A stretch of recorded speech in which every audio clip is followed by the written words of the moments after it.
Mansfield today, and time to travel. We're going to be catching up a bit later with the Southern African Director of Travel, just to find out what the latest is on the whole variant and what effect it's being had on South African travel and that particular hospitality sector. But before we get there, a story that really caught our imagination. I don't even know how our producer Melanie Walker found this. I haven't seen it, but then having said that, I haven't flown into Hoedspruit for quite a while, or driven through Hoedspruit for a while. It's a very dear, I was going to say little town, but since the first days of my adventures into Hoedspruit, where all there was Fort Kapiba, which was the local pub, and a smattering of little supermarkets, well, not even supermarkets really, little cafes and the odd pharmacy and that. It's now become a metropolitan hub. And I'm trying to work out where these pictures are. Jared will put them up for you, but it just looks so fascinating. It's a company called Aerotel, and we're joined by Tracy Dendunnen, who's from Aerotel. Tracy, first of all, I'm trying to work out whereabouts in Hoedspruit you have this site. Okay, Jeremy, we're about 1.2 kilometers out of Hoedspruit town itself on the R940 So literally just a hop, skip, and a jump. From the pictures, it's probably the last bush before you start encountering town itself. Okay, so these aircraft, because, no, I'm going to leave it up to you. Give us a detail of what you guys have actually done there. All right, so what we've done is we have completed the revamp and transformation of a Boeing 737 into a 6-room, 12-sleeper boutique hotel. And we are currently in the process of revamping the second aircraft, which is a Boeing 727, into a VIP rent the whole aircraft for yourself, a sleeper. That is in process. Tracy, I've got to ask the question, isn't it just easier and cheaper and quicker just to build the bloody thing? Maybe, but let me tell you, it's not as much fun. We've had a lot of fun and we're still having fun. And yeah, it's almost like inspiration in our own little area. So you've got these planes parked next to each other.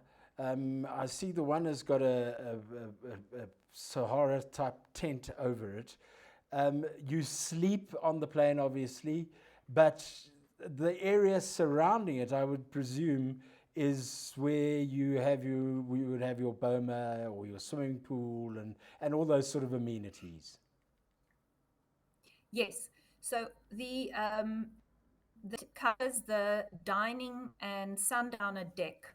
So it's hard to view that from an aerial picture, but the aeroplane itself are the sleeping compartments, the cabins, 6 of them, each ensuite and fully rigged like what you would find at a normal hotel room. So coffee station, bars, vanities, all of that. Outside, you've got the sundowner deck where all the original aircraft seats were used. So you can sit there at leisure, lots of leg room and space. Then we've got the slightly lower dining deck where you can either have your breakfast or other meals. Externally, Okay, from a fun story in Hoedspruit to an incredibly serious story countrywide. As you're very well aware, the travel bans were reinstituted by a whole swirl of countries all over the world against South Africa on the discovery of the new variant. We're joined now by SATS's David Frost. David, I believe that within the first sort of 48 hours or so, South African inbound tourism, or tourism from an inbound point of view in South Africa, wiped out nearly R1 billion worth of turnover between December and March. That's absolutely correct, Jeremy. Good to be with you and your viewers. Yeah, since the decision was announced, we did a snap survey of our members, close to 700 respondents, and it was 940 million rand in 48 hours.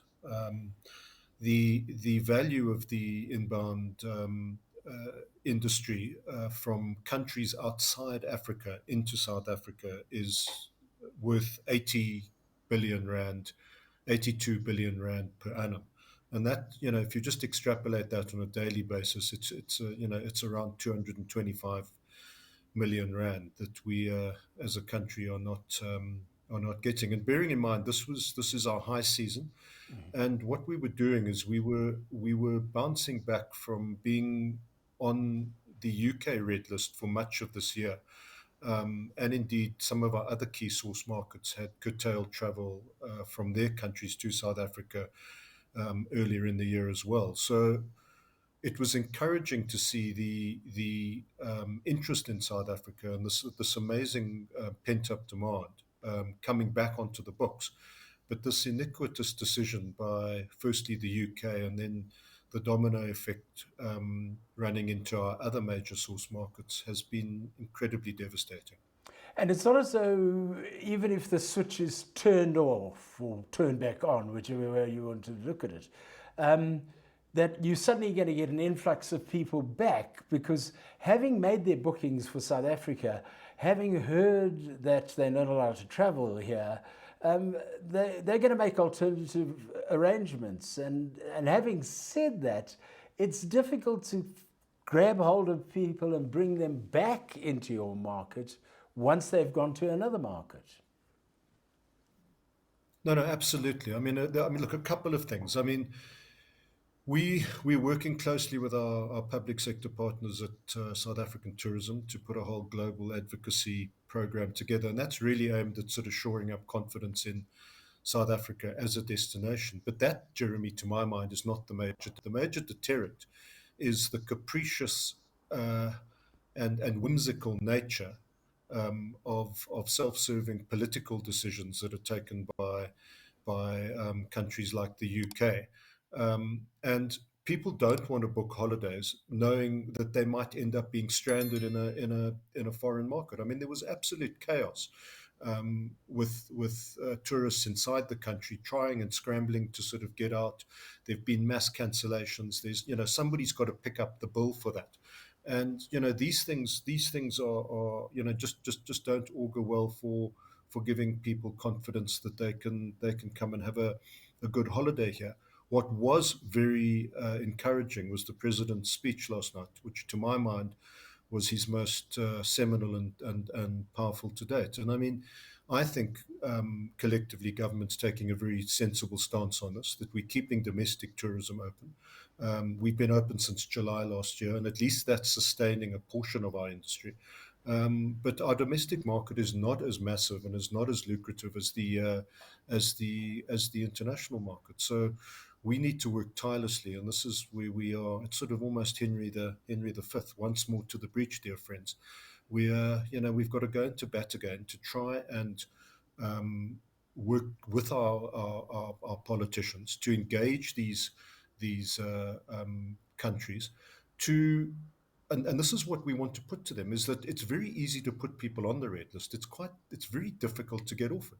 And at the moment, we don't know on what basis we will get off it. So we need to engage them and actually say, we need you to give us a transparent and an upfront process based on science and data that speaks to a roadmap in which we can get off this situation. Because if we don't have that, the danger is we'll languish on the red list, as we did for much of this year, and in the UK in particular. And what we exposed in our lobbying effort was that that was not based on any relevant science whatsoever. It was an anachronistic throwback to the beta variant, but that didn't pose any material threat whatsoever to the UK. And only once we did that, and our politicians and business leadership swung in behind us, is that the UK rolled over sort of, you know, in October and changed that decision. So, yeah, it's I mean, it's not going to be easy, but you know, once more we have to go and engage in this endeavor. The entire hospitality industry must be punch drunk right now. Oh, Jeremy, absolutely. I mean, you know, look, the inbound, I mean, as I say, domestic has sustained what we call products. A product is hotels, attractions, adventure tourism operators, you know, and our domestic market's been amazing. And you know, I think there's Well, we seem to have lost David Frost there, unfortunately, but we were ending that conversation in any case. On a bit of a glum note on Mansfield today. Thank you for joining us. We'll catch you again, same time tomorrow. Bye-bye.